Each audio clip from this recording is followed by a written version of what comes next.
Hello, friends, and welcome to this series in which we, in the middle of a strange, confusing, and historic moment, take our learning from our schools and classrooms and into our homes. Before we begin together, I think it's important to remind ourselves of a few things.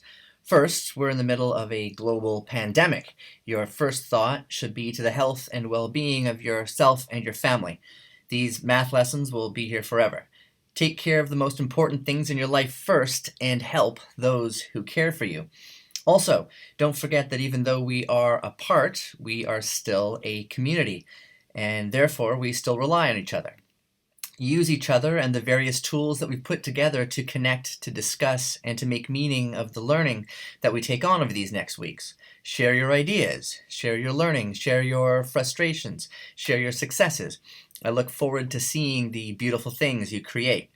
And finally, remember that learning is a never-ending, ongoing process. It's the journey from where you are now to where you hope one day to be. It's the gradual building of skills, the growing of confidence, and the deepening of your understanding. It happens differently for all of us, and will take each of us in different directions. Learning has many pieces, but in my mind, it requires three things. One, that you are exposed to learning opportunities. Two, that you are personally ready to take on that new learning. And three, that you have the desire and willingness to practice and improve. These videos, then, are not going to be labeled by grade.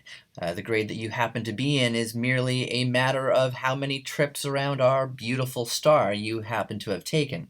They're going to go somewhere, they're going to start somewhere, and along the way they will build on each other. Let me share with you a story.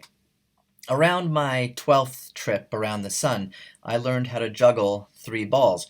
I got pretty good at it. I could juggle 2 balls with an apple, all the while eating the apple. I was exposed to juggling by my father. I was ready to juggle 3 balls because I had already learned how to juggle 2. And I was wanting and willing to practice because I thought that juggling 3 balls in the air would make me the coolest guy in grade 6. I'll let you come to your own conclusions about that last part. Now, it's many years later, and I've taken 45 trips around the sun, and I can still only juggle 3 balls. Somewhere along the way, I lost the desire to practice. I cared about other things more, and some of those things have become the focus of my life. My ability to juggle, then, has nothing to do with my age, and it has everything to do with my desire to keep on learning.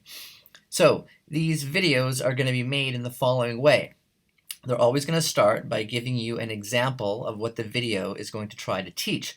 If you've already mastered that skill, you can move on to the next one.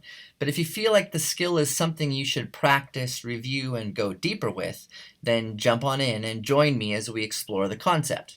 At the end of the video, you'll have a chance to check in and see how well you've learned the skill. If you need to watch it again to make sense of it in your head, well, that's the beauty of video. Watch it until it makes sense to you and you feel confident to move on. Then, feel free to keep going as far as you can. There won't be a sign saying, no grade 5s beyond this point. If you're feeling confident, competent, and comfortable, keep going. In addition, make sure to check the links below the videos for extensions and challenges that will keep you going further and deeper. With that said, join me and we can start the journey together.